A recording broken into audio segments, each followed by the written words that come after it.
여러분 안녕하십니까, 진성호입니다. 드디어 오늘입니다. 조국 전 장관의 부인 정경심 씨가 오늘 구속영장 실질심사를 받습니다. 자, 검찰의 공소장을 보면 정경심 씨의 혐의가 잘 드러납니다. 한겨레 신문이 정경심 씨의 혐의를 조목조목 분석했습니다. 정경심 씨의 이 구속영장, 그리고 조범동, 그러니까 조국의 오촌 조카 조범동 씨가 구속 기소될 때의 공소장을 비교하면 해답이 나옵니다. 검찰은 지금 두 사람을 공범으로 보고 있습니다. 그리고 그전에는 이야기하지 않던 몇 가지 혐의 드러나고 있습니다. 그중 하나가 자본시장법상 미공개 정보 이용, 그리고 범죄수익은닉규제법 위반입니다. 이 두 혐의는 그전에는 언론에 보도가 잘 되지 않던 겁니다. 이걸 보면 지금 윤석열의 검찰은 정경심 씨와 조범동 씨가 공범이고 상당히 깊숙하게 이 코링크 P를 통해서 많은 범죄 혐의를 갖고 있는 것으로 보고 있습니다. 제가 한겨레 신문을 굳이 인용한 것은 상대적으로 조국 전 장관 일가에 대한 비판 보도가 약했던 신문이기 때문입니다. 그런 한겨레조차도 상당히 체계적으로 분석합니다. 여기에는 윤석열의 면도날 논리가 드러나 있습니다. 특수통입니다. 그리고 서울중앙지검 특수 2부가 그동안 했던 수사 결과를 보면 상당히 의심이 가는 부분이 많습니다. 그렇지만 아직까지는 무죄 추정의 원칙, 그러니까 정경심 씨 측은 이 검찰의 이 구속영장에 대해서 부정하고 있습니다. 자, 이제 송경호 부장판사가 구속을 시킬 것인지를 결정할 것입니다. 물론 범죄 혐의의 상당성도 중요하지만 건강 상태까지 고려할 것입니다. 오늘 어떤 결과가 있을까요? 자, 한겨레가 분석한 이 두 사람 정경심과 조범동의 공범 혐의를 한번 따져보겠습니다.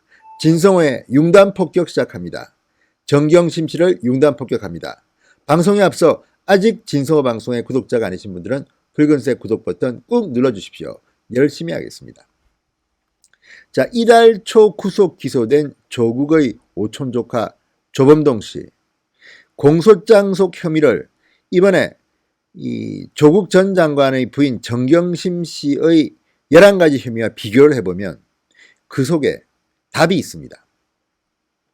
검찰은 조범동 씨가 횡령한 돈이 정경심 씨에게 흘러가는가 하면 정경심 씨가 미공개 정보를 활용해 주식을 보유하고 조범동 씨는 주가 부양을 위해서 허위 정보를 퍼뜨리는 등 두 사람을 사실상 공범 관계로 의심하고 있습니다.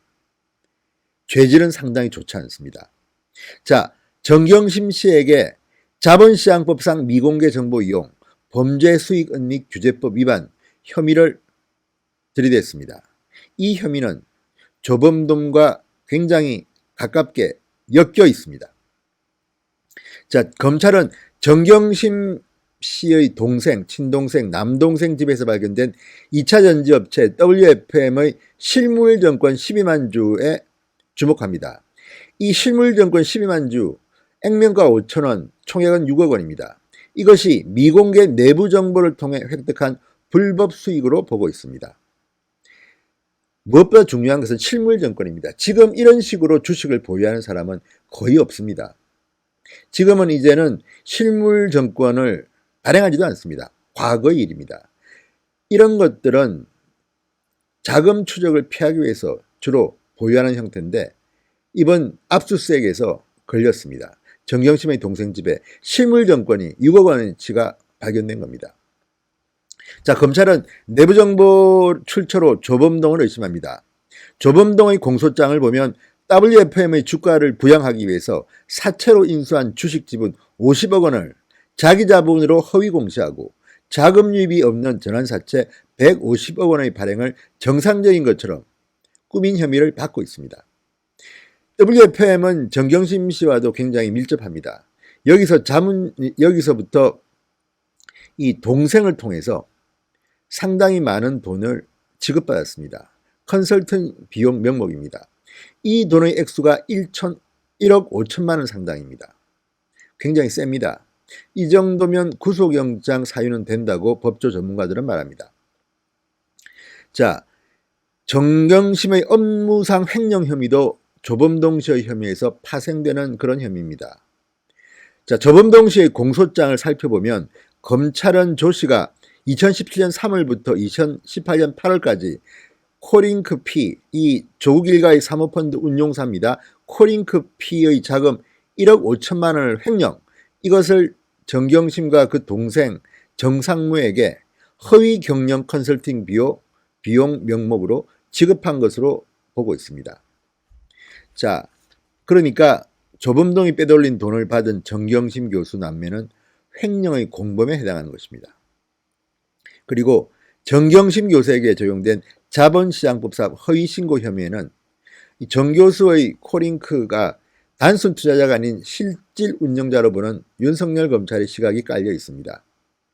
자, 14억 원을 실제로 조국 일가는 투자했습니다. 그런데 100억 1,100만 원으로 투자 약정액을 신고했습니다. 이거는 자본시장법 허위신고 혐의, 명백한 불법입니다. 그리고 이 허위신고 혐의가 통상 투자사가 아닌 운용력에 적용되는 것을 보면 검찰은 조범동 씨뿐만 아니라 정경심 씨도 이 코링크피의 운용에 상당한 관여를 한 것으로 보고 있습니다. 이 모든 것은 이제 법원이 판단할 일이고 마지막에 재판을 통해서 밝혀질 것입니다. 검찰이 공소장에서 쓴 것을 보면 적어도 이렇다는 이야기입니다. 한겨레 신문의 분석입니다. 자, 정경심, 조범동은 증거 위조도 공모했다는 의심을 받는다. 이렇게 한겨레는 분석합니다. 검찰은 조국 전 장관의 기자 간담회 등을 앞두고 조범동 씨가 정경심 씨와 협의해 블라인드 펀드 규정을 없는 것을 넣은 것입니다. 그래서 코링크의 허위 펀드 운용 보고서를 만들었다고 보고 있습니다. 실제로 조국 전 장관은 인사청문회 등을 통해서 이 블라인드 펀드다.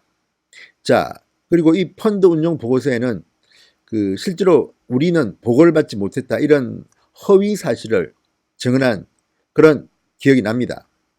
그런데 이 허위 보고서를 정경심 씨와 조범동 씨가 협의해서 만들었다고 검찰은 보고 있는 것입니다. 자, 여기에 대해서 정경심 씨 측의 반론도 소개합니다. 오촌 조카 조범동을 사실상 공범으로 보는 검찰 시각에 대해 정경심 씨 측은 실질 운영 주체를 오해해서 생긴 일이다, 이렇게 반박합니다.